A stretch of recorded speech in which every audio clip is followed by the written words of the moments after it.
How you doing? Welcome to another edition of Tales of the Keg here on ESPNTucson.com. I'm Larry Mack, along with Rocco from Rocco's Little Chicago Pizzeria. And you know what? Even though, I walked outside a few moments ago, and at the time of this recording, it was a little bit warm outside. The mornings are chilly, and I know that it's getting chillier and the holidays are here. So, Rocco, what is going on with everything over at Rocco's Little Chicago Pizzeria, especially with beer? Well, beer wise, we got a lot of stuff going on. It's the changing of the guard from the lighter beers to the maltier and darker beers. So, we're able to accommodate all tastes and still keep it seasonal. So, lately we've been, instead of having a sour, a pilsner, and a lager on, we'll put a couple malty beers and heavier beers on in addition to those styles. So,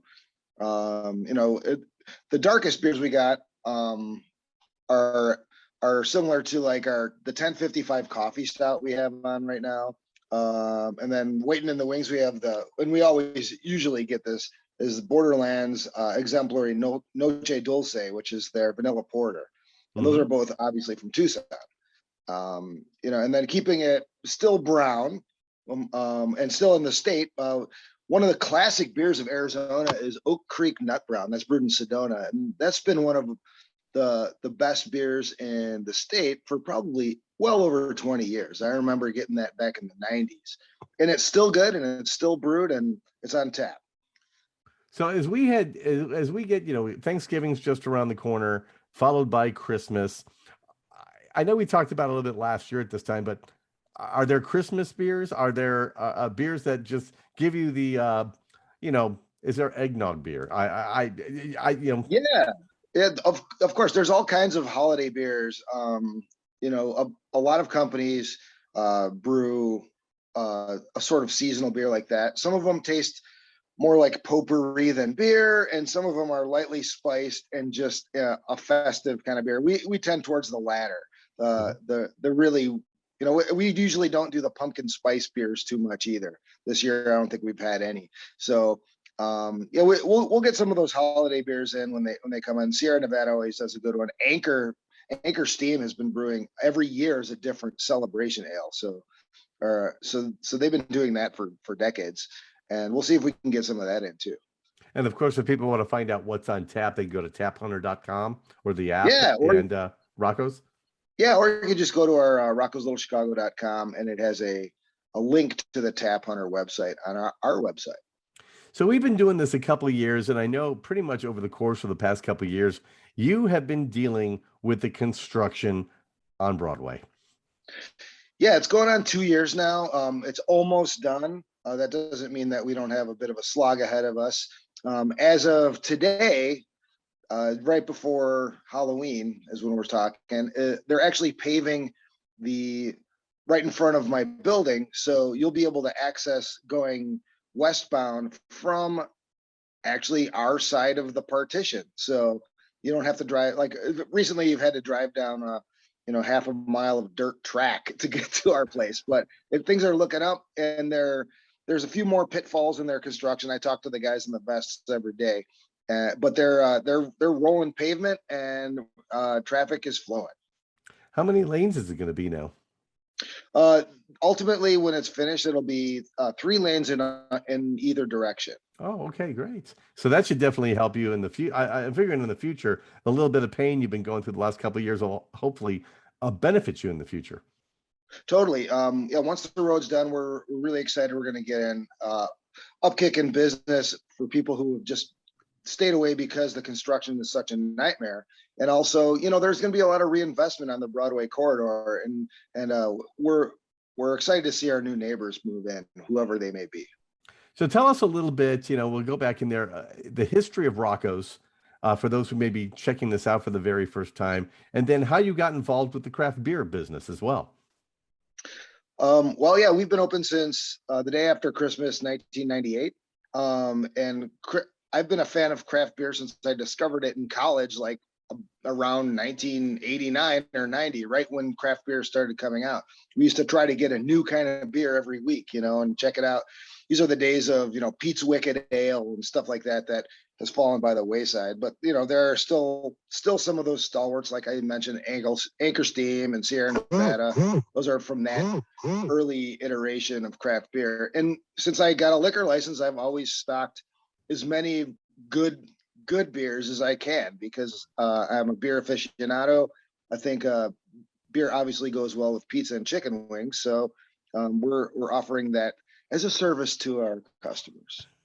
I love that. That's great. And what are the hours of Rocco's? Oh, we're open 11 a.m. till 10 p.m. 7 days a week. I'm sorry, 6 days a week. We are closed on Tuesdays for now. We're looking at opening on Tuesday again sometime in the near future. Once construction's done, it'll definitely be a Tuesday availability. So then you'll be open 7 days a week once that's all done. Absolutely, yeah. And with a staffing shortage, we're also we're boning up on some new staff and stuff. So you may see some new faces in there, but everybody's bright-eyed and bushy-tailed. So somebody comes down to Rocco's, what can they expect? Like what is the experience like for somebody who's never stepped foot in there? I know what it's like. I've been there, but maybe you can describe it a little bit.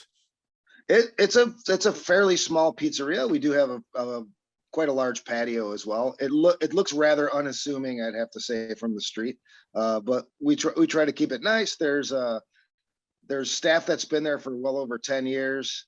And we'll make you at home, tell you what to do if you don't know what the deal is. But we have it's a comfort food capital, and that's what we specialize in.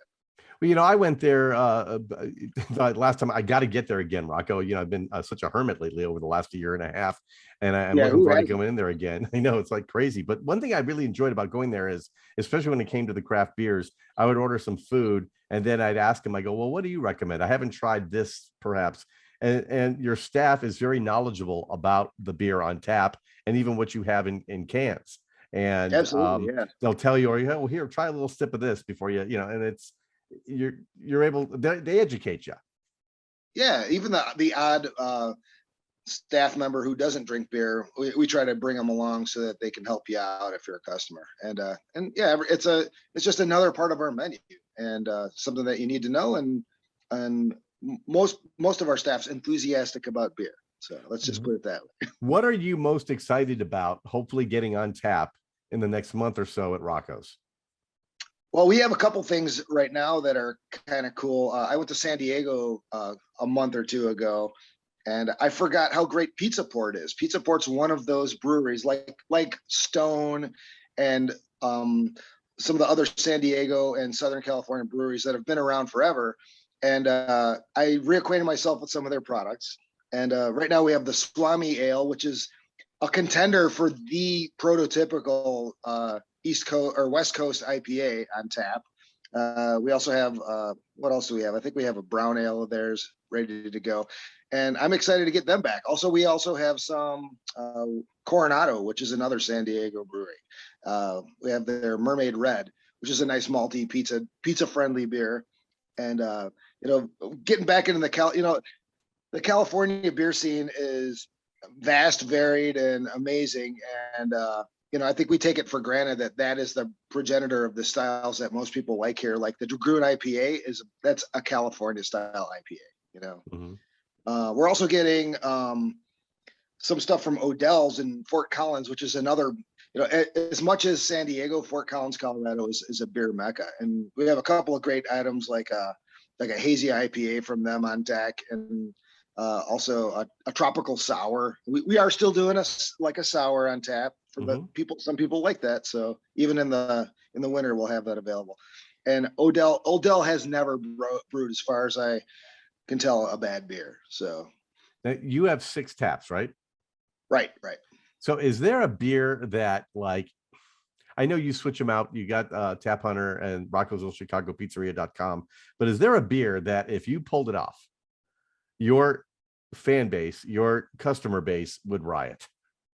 Well, I don't know about riot, but we've had as our only constant companion for the last almost a year, we've had the Dragoon Pilsner, Really? which is a crisp, drinkable, any day beer. It's a Czech style pils brewed in Tucson by possibly the best brewery in Tucson, or the most consistent anyway, Dragoon. And We sell pitchers of that, man. Everybody loves it. Nobody doesn't like it. Like you can give it to anybody, whether they're a beer fan or somebody who drinks Bud Light, and they'll be like, "This beer is pretty damn good." So we're keeping that one, and it's not going away anytime soon. Okay, future times. We're getting past the holidays. Depending on when somebody's watching this, what do you think is coming up in the first quarter of 2022? Hopefully, the road will be done. Things are starting to look up. Getting past the holidays. What do you expect once we get past the official holidays here? Well, I'm gonna keep my finger on the pulse of all the seasonals that all the local and national breweries are sending my way. And as soon as I taste one that's worth putting on, I'll buy a couple of kegs of it, and you'll see it real soon. So, could we say that any of the beer that you have on tap, or any of the beer that you have in six packs and in bottles and stuff, is it Rocco tested, Rocco approved? Yeah, almost all of it I've had a sip of. And when they bring us some cans or bottles or growlers to try, if I haven't tried it, everybody knows to leave it alone until I have a sip of it. And we keep those cans sitting around so we know what to order. So Well, you know what? As it should be. right. Yeah, that's how I believe that. That's how it should Right. be. So if anybody, Another good thing, we Tombstone is possibly it's in the top 5 breweries in Arizona, Tombstone Brewery. Mhm. And I have heard tell from one of my distributors that they are possibly getting a handle on distributing it in Tucson. Right now they're self-distributed. It's extremely difficult to get a keg of Tombstone. A couple places, Hermanos, I think on 4th Avenue is a regular Tombstone stop, but it's hard for us to get on there because we're so small. So if I can get the Tombstone beer, you guys will get some Tombstone beer. And every time I drive past that way, I'll pick up a couple cases for you. So the best way to find out what you have on tap is to go to taphunter.com or Rocco's Little Chicago Pizzeria.com. Right, that's right. Or it's just Rocco's Little Chicago.com. Rocco's Little Chicago.com. Sorry, I know I've said it a billion times. You think I know it by now. I just have it saved on my computer. So, hey, tell me a little bit also too. Somebody wants to come on down. They want to have a night out or lunch or whatever. What's the best way to get in? Do they have to call ahead or can they walk in? You can walk in most days of the week, but I would caution on the weekends to give us a call and have a reservation, just so we can save a spot for you. It does get really busy on Friday and Saturday and sometimes Sunday. So, especially with the holidays coming up, everybody has folks coming into town and stuff.